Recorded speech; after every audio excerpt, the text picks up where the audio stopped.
Good afternoon, everybody.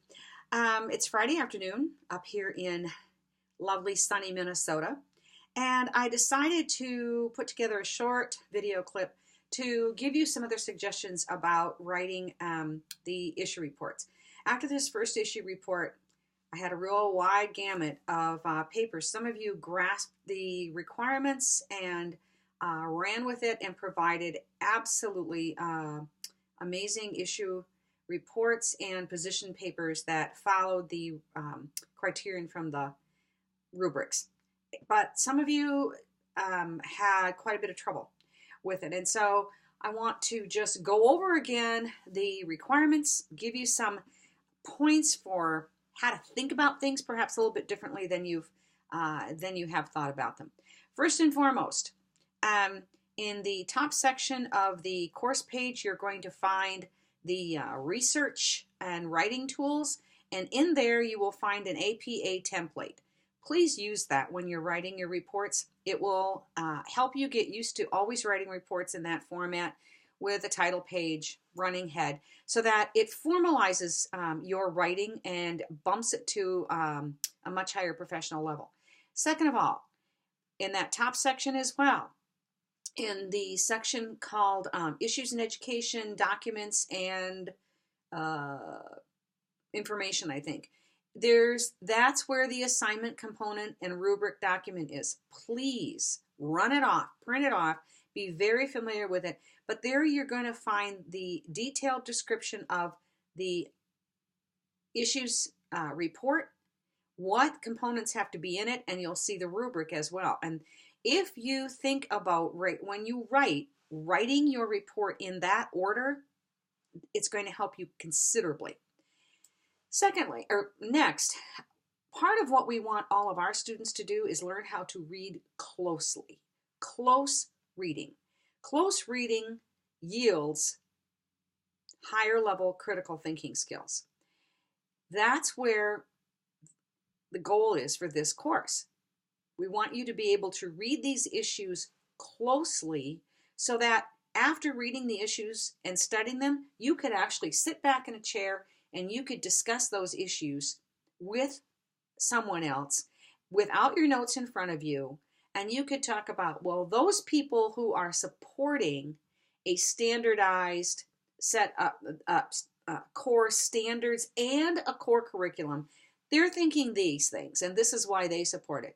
But those people who are less than enamored with standardization, their worries are this. So that when you start writing, you can group the issues and talk about, these are what the authors on the pro side think, and these are what the authors on the con side think. These are the things that are the same, this is how they're related, and these are some of the differences. So that you're not offering a summary of the first issue and a summary of the second issue and never really talking about what they have to do with one another. The author of the text, the editor Kuntz, did not group the issues that way in his text, but we did, because in school systems, well, it's that way in any other business, to get the best result, you have to be able to think broadly about a problem or an issue, and then look at the root causes and underlying concepts and be able to see the relatedness or the interrelatedness of the two issues. And some of you miss that point. When you learn to read closely and really understand the relatedness of the two issues, your critical thinking skills will improve dramatically. So after you've closely read it, then you're going to understand it enough so that you formulate your own position. Remember that the position paper is made up of your position based on what you learned from the text, what you may have learned from the additional articles that are provided in the course site, and the two additional sources that you've researched in addition to anything that was already provided. Some of you forgot that you need to have those two additional sources in your paper, and they are required. Remember that when you write this paper, there's only one introduction. You don't write an introduction for the first issue and then a separate introduction. No, one introduction introducing the two issues together.